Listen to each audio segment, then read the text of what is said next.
always said, once a giant, always a giant. For me, it's only a giant.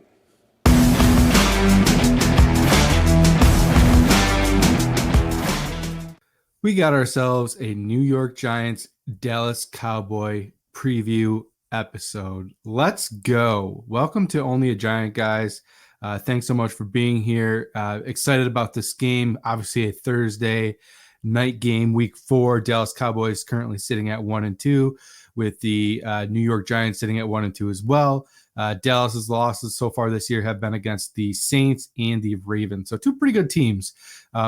We'll get into a little bit more of the detail here in a couple of minutes. Obviously, we got a primetime game. Daniel Jones' favorite. A little sarcasm there if you can't sense it. But I'm pumped, guys. Pumped to kind of right the wrong of last year. That game was an embarrassment last year. Home opener, 40-0. And this is a very different Dallas team than we saw last year. So I'm ready for this game. I'm excited for this game. I think there's a chance that the Giants do have the ability to pull out a win here, but we got to see it. We got to see a little bit more success out of this team, especially against the NFC East. So pumped to kind of go through this with you guys here to see what we can do. See if this is something that we can win. Let's start off. I guess we might as well jump right in. And lately I've been kind of doing this, and people seem to like it. Just kind of going over the depth chart for the other team, and then a little bit about the stats as well. So obviously you have Dak Prescott as their starting quarterback right now. Zeke Elliott is the running back 1, with Rico Dowdle as the number 2. CeeDee Lamb, obviously receiver, Brandon Cooks, Jalen Tolbert, Jalen Brooks as well, and Kevontae Turpin. Tight ends, right now they have Jake Ferguson, Luke Schoonmaker are their main 2 guys. And then the offensive line, rookie Tyler Guyton, Tyler Smith, another rookie, Cooper Beebe, Zach Martin, obviously an all-pro, future Hall of Famer probably there, and then Terrence Steele. So offensive line a little bit younger than we're used to seeing. Obviously, they drafted, I believe, Tyler Smith it could have been last. I think it was 2 years ago with Tyler Smith. Looking pretty good, looking like a pretty good player for them. Another kind of fill-in guy right away. Tyler Guyton, I think, has been okay this year. Not amazing, but not horrible. And kind of same thing for Cooper Beebe. Defensively, this is where things are kind of the same, but kind of different at the same time, I guess, if you will. Obviously, the defensive line, you have DeMarcus Lawrence, Maisie Smith, the Michigan guy who has kind of had an up and down career so far. It hasn't really looked great. Osa Odigizua as a defensive tackle. Micah Parsons is there. Maurice Luifa, not really sure who he is. I'll be honest with you. DeMarvin Overshown subs in a little bit there. Eric Kendricks, Damone Clark, cornerbacks Trayvon Diggs, Jordan Lewis, Kalen Carson, Donovan Wilson, and Malik Hooker. So that's the just kind of overall depth chart, the guys that should be starting for the most part. When you look at the stats as well, not a lot to really see. Not at least a lot of good, I guess, if you will. Obviously, Dak is Dak. He's been a little bit slow. Their whole offense has been a little bit slow to start the year, but he's completing passes at just under 61%.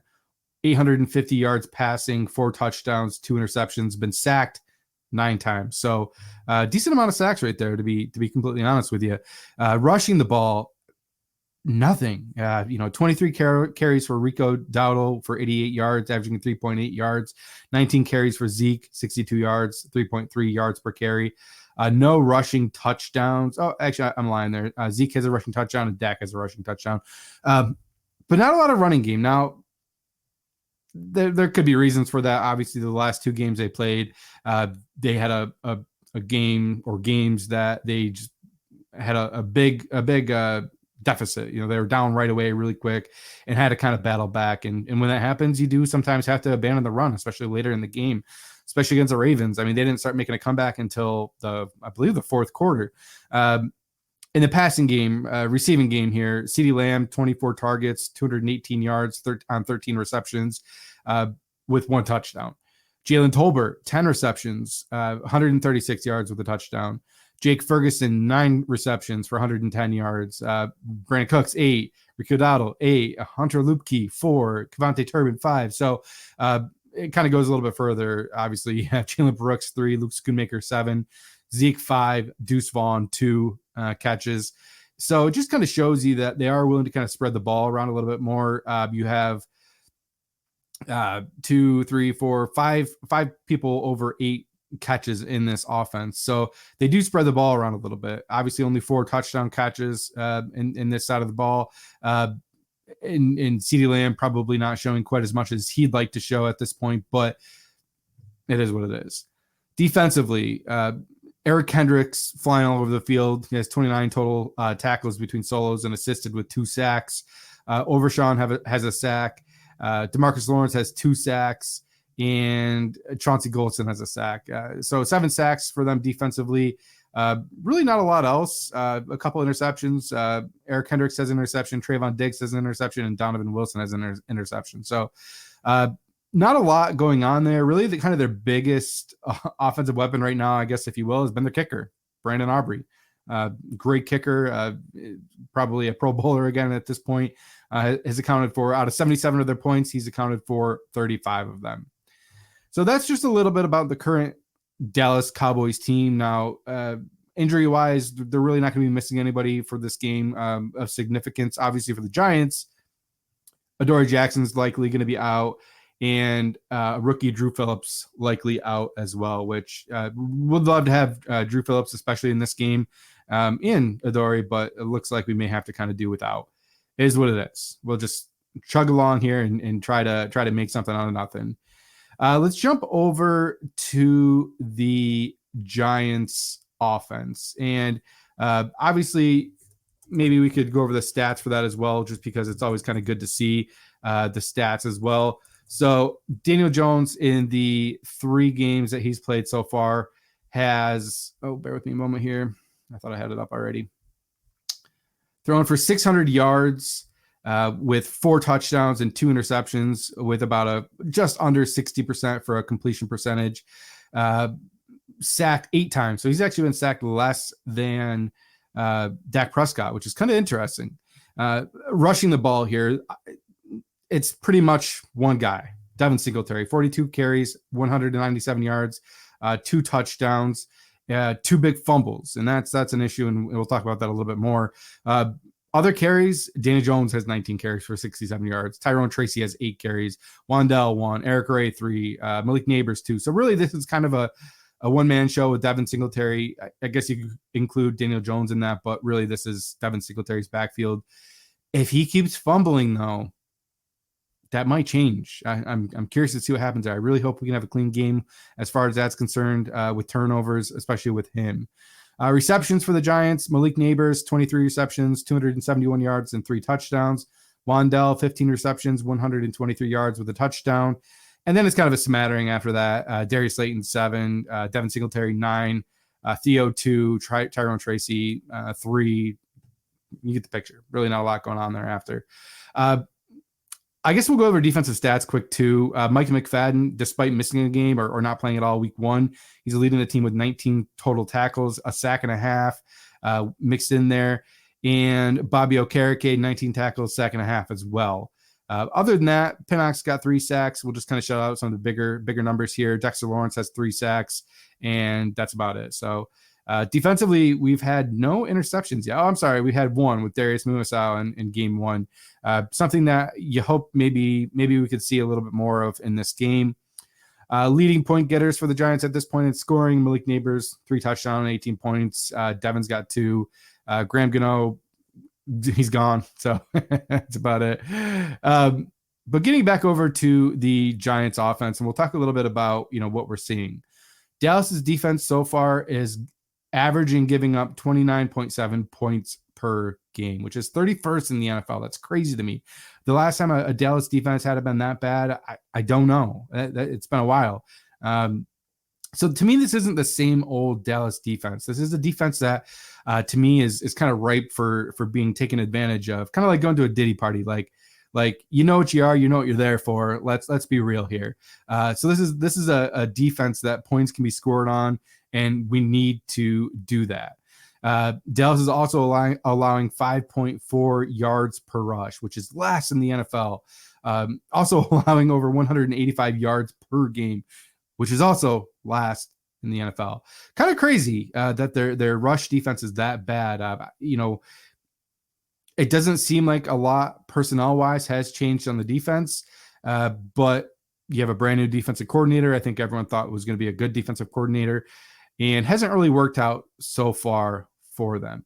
Now, Dallas against the pass is much better this year compared to the run, but is that due to teams just running all over them and then getting a lead and not really having to run the ball at that point at all? Anyway, it's probably something to do with that.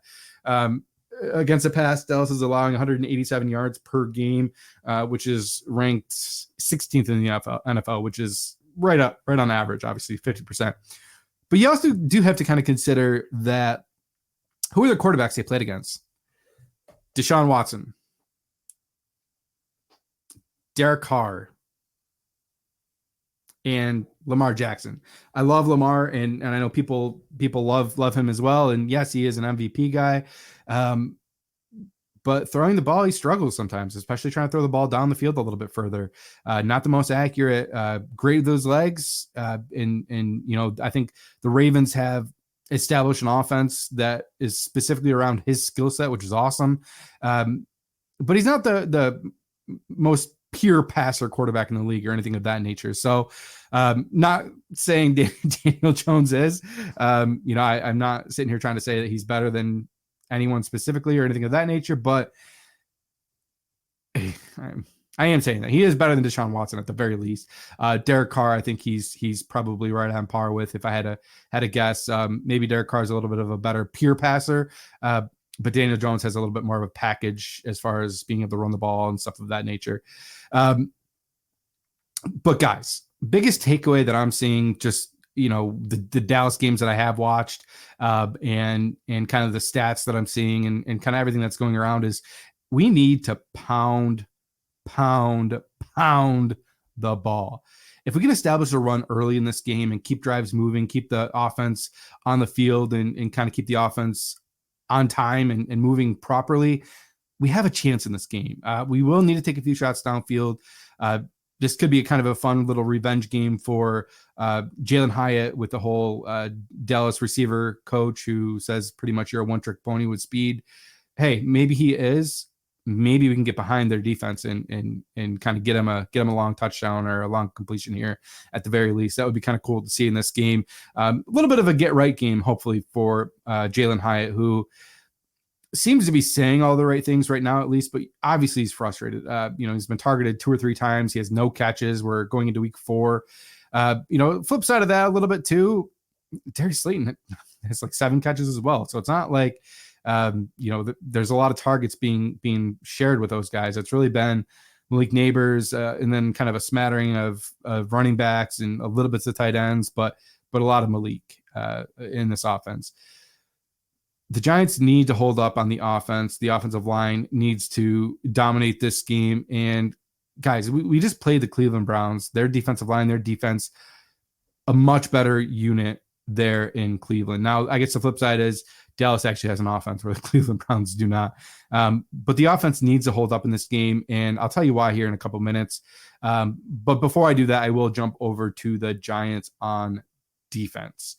Dallas is currently averaging 25.7 points per game, which ranks 6th in the NFL. So offense is still potent. They've been a little bit slow to kind of get off the start in games. And I think we kind of need to take advantage of that, to be completely honest with you. Their pass game, obviously top notch, 269 yards per game, which is number 1 in the NFL. So our secondary is going to be put to the test here. But they're also only averaging 73 yards per game on the ground. Now, like I mentioned earlier, there could be a lot of contributing factors to that, being down quick, stuff of that nature. But also the running backs just aren't that good, I don't think. Their yards per game is ranked 31st in the NFL for the running game. So what do we need to do? We need to do a good job disguising coverages. We probably need to be dropping into coverage a lot more in this game compared to the Cleveland Browns game. I think the Cleveland Browns game, they were like, hey, let's bring pressure, force Deshaun Watson to try to make a read and see if he can beat us. And he couldn't. Yeah, he had a couple good throws here and there, but Dallas is a much different offense where obviously Dak Prescott can throw the ball all over the yard. He's got CeeDee Lamb, one of the best wide receivers in the league. I think he's going to kind of get his in this game, and you kind of need to be okay with that. You just need to try to not let anyone else beat you. If you can kind of control Dak, or if you can kind of control CeeDee Lamb in this game, let him get his a little bit, but try to roll coverages, try to bracket him as much as possible, keep him locked down over the top, and see what else we can do in defense, and see if we can get some pressure with the front on this. The front, I think, is going to be pretty important in this game. If Kayvon can get some pressure, if Brian Burns can get some pressure, but most importantly, if Dexter Lawrence can get some pressure. Now, they have obviously a rookie left tackle, but the big thing is they have a rookie center in Cooper Beebe, a guy I actually really liked in the draft, but he is a rookie center, a late round draft pick. I think he was like third round or maybe fourth. He has not seen a player like Dexter Lawrence, Sexy Dexy, yet in the NFL. He needs to own this matchup. He needs to push the pocket. He needs to get Dak moving. And that's where, if we can kind of keep a little bit of pressure on the outside as well, and kind of drop more into coverage in this game, maybe more than we want, but I think that's what needs to happen in this game. We can try to hold this offense and get them off the field on third down. I'm not worried about the running game. I'm not worried about Zeke. I'm not worried about anything that's going on there until that proves otherwise. If we need to make a second half adjustment on that, then we will. But that's really something at this point that I'm not overly worried about.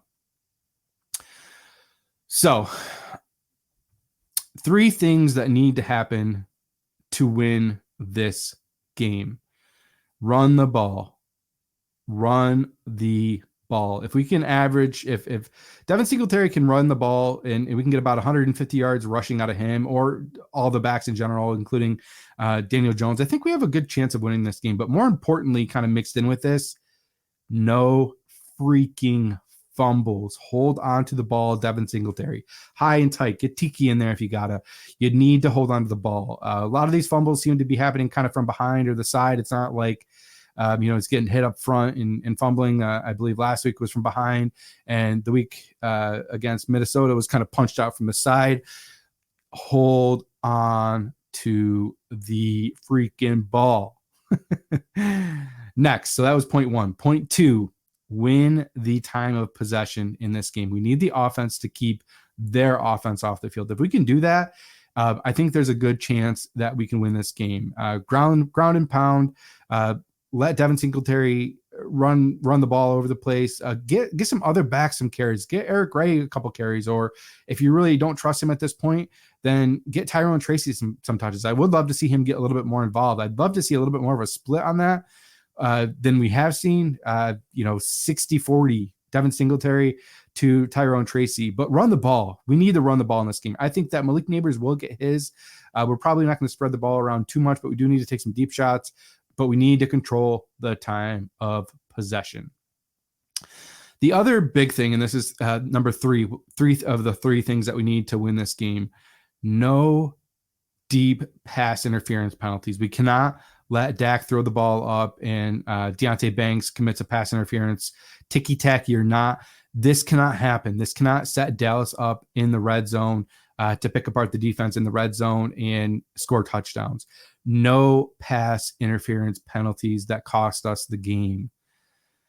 Now, I haven't really talked about this unit yet too much, but the key position or key player, I've kind of been bouncing around a little bit with that. I think week 1, my key group was the front 7 of the defense. Week 2, my key was Devin Singletary, and he kind of proved out to be pretty good in that, obviously, other than the dang fumble. But my key to this game is the New York Giants offensive line as a unit. Be dominant in this game. Don't be average. Don't be piss poor like we have been in the past. Obviously, this is a way different unit, and I don't expect that to be the case. I think at the very least, they'll be average. I need them to be dominant. I need you to push around this Dallas D that's been struggling against the run. We need to run the ball. We need to be dominant. We need to put them on their asses. Maisie Smith is a first-round pick that's looking like a bust. Let's see it some more. Make him a bust. Come on, we need to win this game. And the Giants offensive line needs to be a big part of that. And I'm not just saying the pass protection. I'm talking about the run protection as well.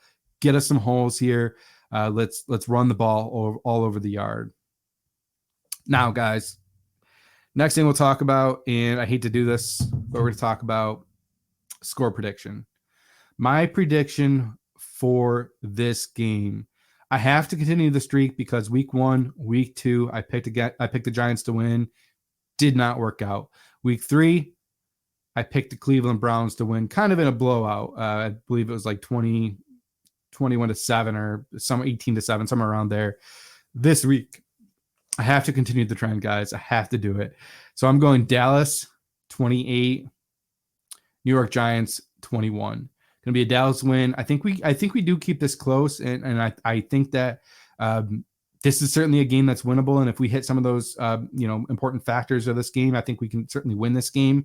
But it's going to be tight. It's going to be close. It's Dallas, New York, man. It's always a tough game. They have had our number for a while here, but we need to change that narrative.